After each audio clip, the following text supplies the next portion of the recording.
Здравствуйте, дорогие друзья! С вами сегодня преподаватель Бурятского государственного университета Ирина Владимировна Булгутова. И мы с вами поговорим сегодня о творчестве народного поэта Бурятии Дамбы Зодбича Жылсараева, чей 95-летний юбилей мы отмечаем в этом году. Дамбы Зодбич Жылсараев вошел в историю бурятской литературы как автор гимна Бурятии, который был принят в 1995 году. Кто не знает этих знаменитых строк «Таежная, озерная, степная». Ну, есть разные мнения по поводу гимна нашей республики. В то время, когда его принимали, в народе говорили: как же так, это же настолько широко известная песня, застольная песня, и как можно сделать эту песню гимном? Но есть и другая точка зрения. Вот я слышала, как приезжий человек в нашу республику восхищался словами нашего гимна, говоря, что в нем нет никаких идеологических, политических моментов, а есть просто восхваление природы родного края. И надо сказать, что это в бурятской поэзии целая традиция. Одухотворение природы обусловило то, что в бурятской поэзии есть культ поэзии. Вот по-бурятски, как говорится, мактың дулаха. И вот это воспевать свою родину, воспевать мир окружающей природы. Это очень ранний этап, наверное, или древний этап, сегмент культуры нашей, восходящий еще к шаманистским верованиям, обрядам и ритуалам. Так, например, в шаманских воззваниях всегда есть обращение к хозяевам, духам природы. Они всегда называются, и вот это же поэтика адресата, когда поэт обращается к объектам своей родной природы, горам, рекам. Есть во многих произведениях бурятских поэтов, и эта поэтика адресата сохраняется в гимне, который написан Дамбы Зодбичем Жылсараевым. Вот этот вечный разговор, да, вот бурятского поэта с природой, зафиксированный в слове. И если мы возьмем книгу «Бурятские напевы» 80-го года и обратимся к истории создания гимна, мы увидим с вами, что песня о родной земле Дамбы Зодбича Жылсараева представляет собой очень большой текст. Это перевод Олега Дмитриева. И Анатолий Андреев взял отрывки понравившиеся из этого стихотворения и написал музыку на эти стихи.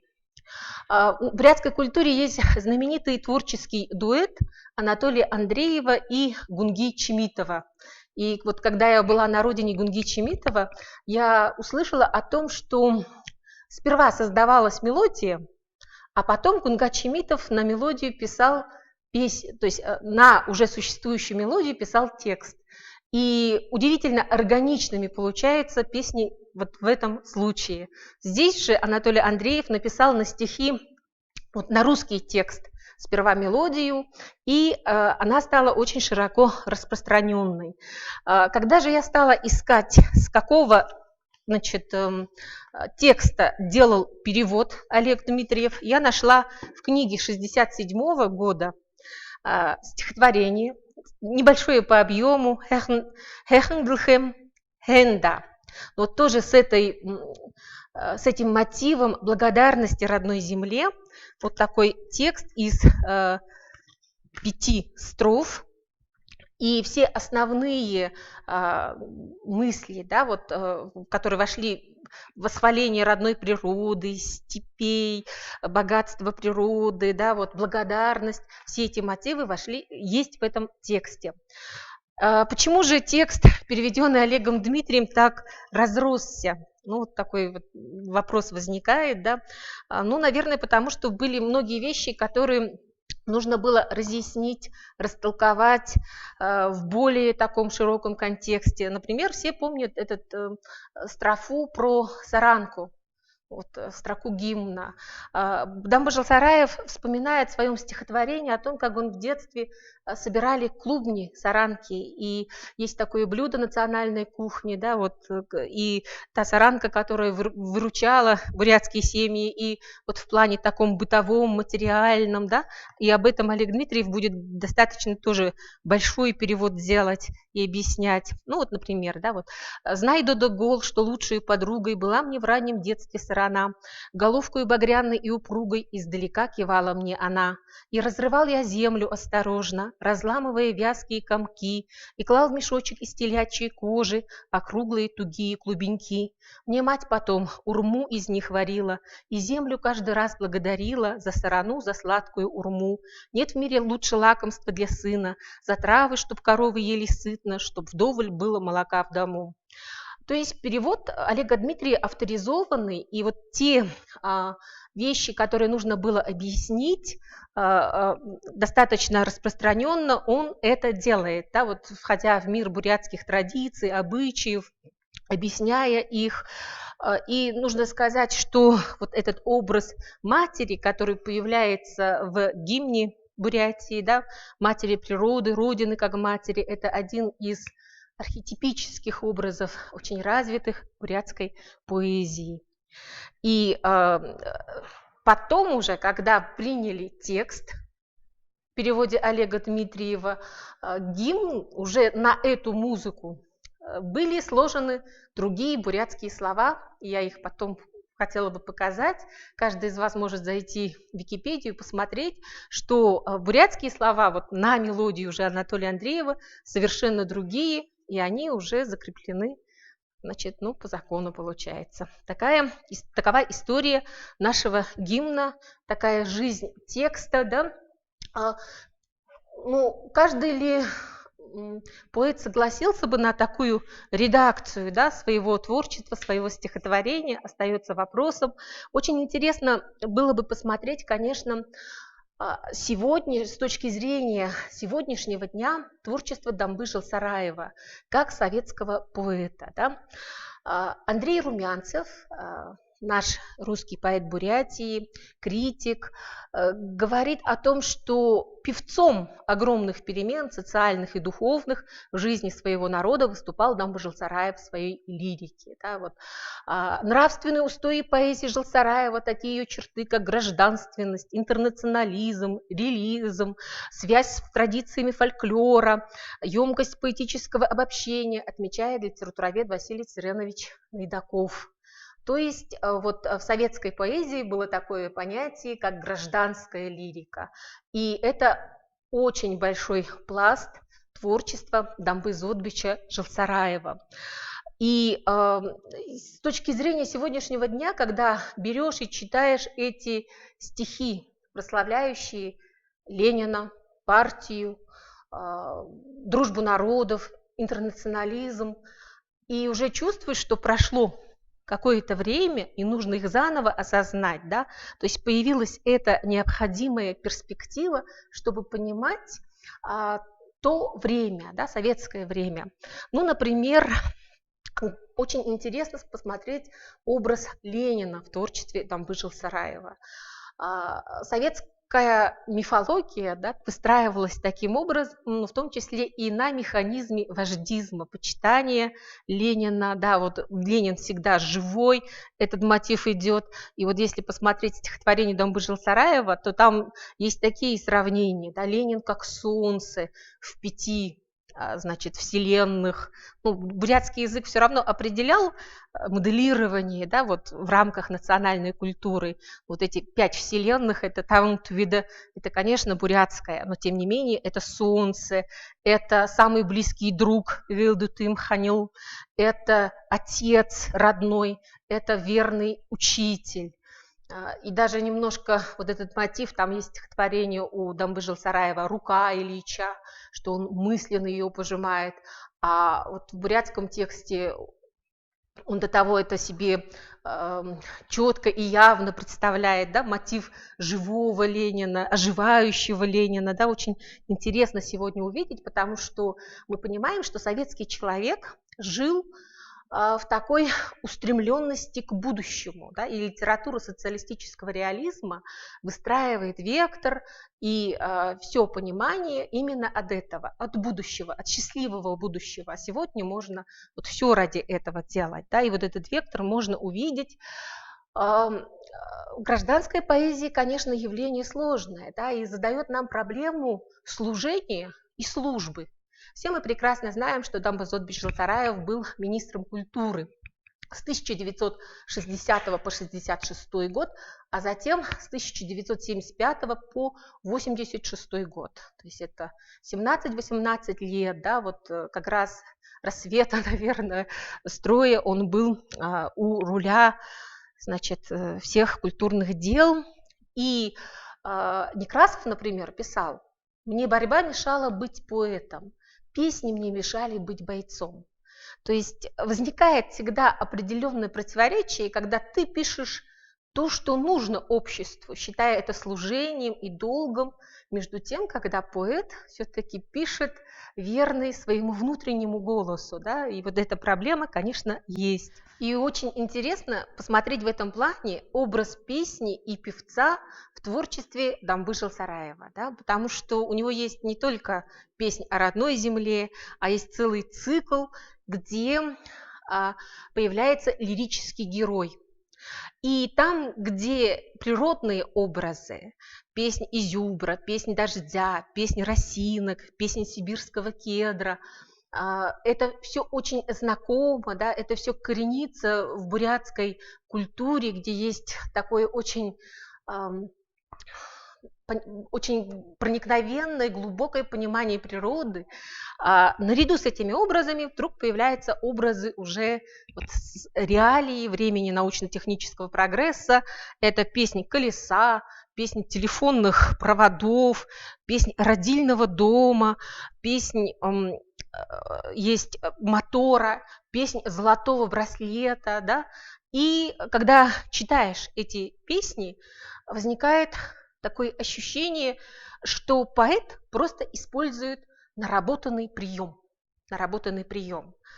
Прошло всего несколько десятилетий от 20-х годов, когда Салбане Туя писал: «Для меня, бурята, так нежданно новы эти звоны и свистки, эти вздохи, крики, клубы, гулы, трудовые ревы, многоцветные огни», не принимая мир вот этого прогресса, техники.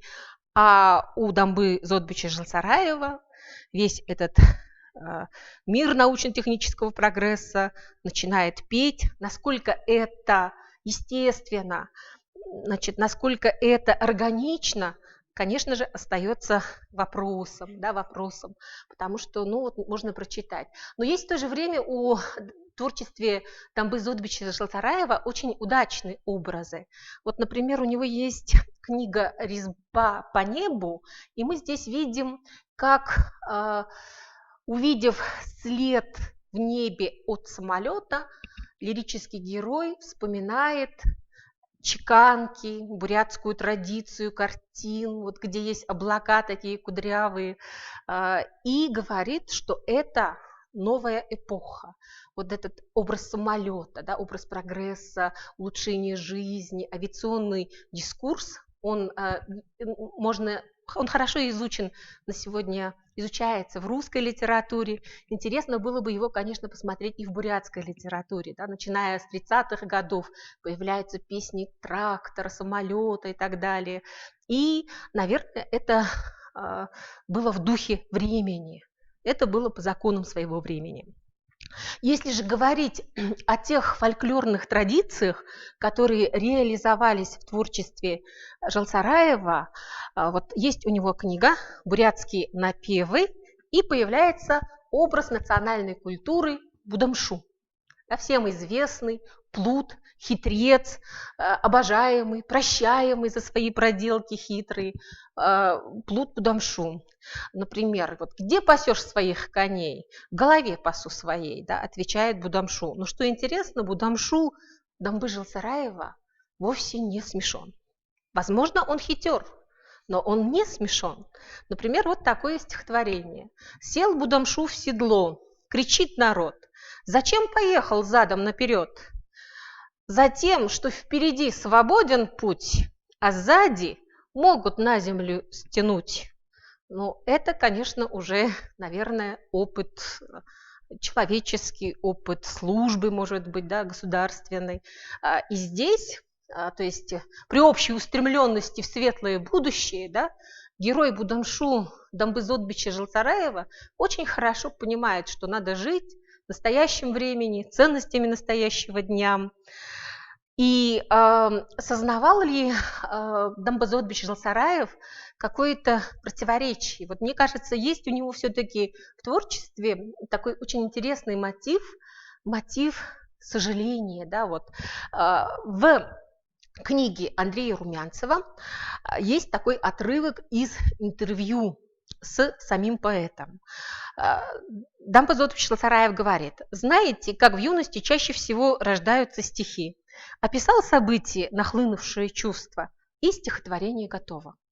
И вот мне кажется, очень интересно было бы посмотреть стихотворение Жылсараева, стихи, сочиненные после того, как автор увидел коня в кузове грузовика.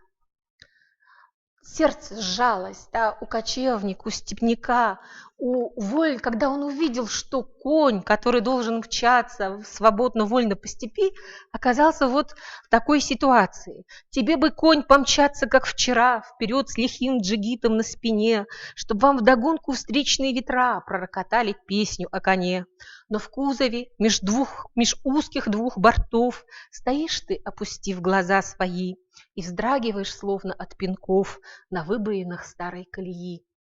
Мне кажется, вот этот образ и есть, когда человек вошел в эту колею, да, советской, значит, идеологии, советской службы, и вот как машина, этот грузовик понес его, и он ощущал все-таки эти оковы. Не случайно вот эта картина, да, вот конь в грузовике сжала его сердце и стала поводом для сочинения этого стихотворения. Очень интересный момент, но, значит, рассуждая об этом, давайте посмотрим образ музы в творчестве Дамбы Жылсараева, тем более, что у него есть стихотворение, которое так и называется «К музе», да, «К музе». И я прочитаю вам вот образ музы уже в русском переводе, конечно. Кстати, это очень интересная проблема, да, вот оригинал и перевод. Там есть иногда очень даже большие различия. Ну и вот, что вдохновляло Дамбы-Зодбича Жылсараева? Музу он представляет, обращаясь к ней: «Мальчишкой вижу я тебя, да, на скакуне, да, вот таким резвым, смуглянкой с лукавинкой в черных глазах, и человек труда», который был воспеваем в советской литературе. «Стоишь ты в рыбацкой зюдвеске с усталой улыбкой в глазах». Или же «Идешь ты спокойно и статной, ты валишь деревья в лесах, ты женщина в стеганке ватной, с суровой печалью в глазах».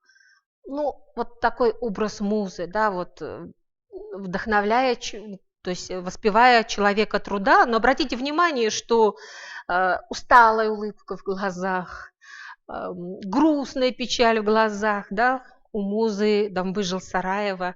И вот этот мотив, момент, конечно, заставляет задуматься, и можно это увидеть. Очень интересен, на мой взгляд, для современного читателя в творчестве Дамбы Жылсараева образ Байкала, которому посвящено немало стихотворений, у него есть целый цикл, и вот интеллектуальное начало в поэзии Дамбы Жылсараева как раз прослеживается, мне кажется, в этом цикле.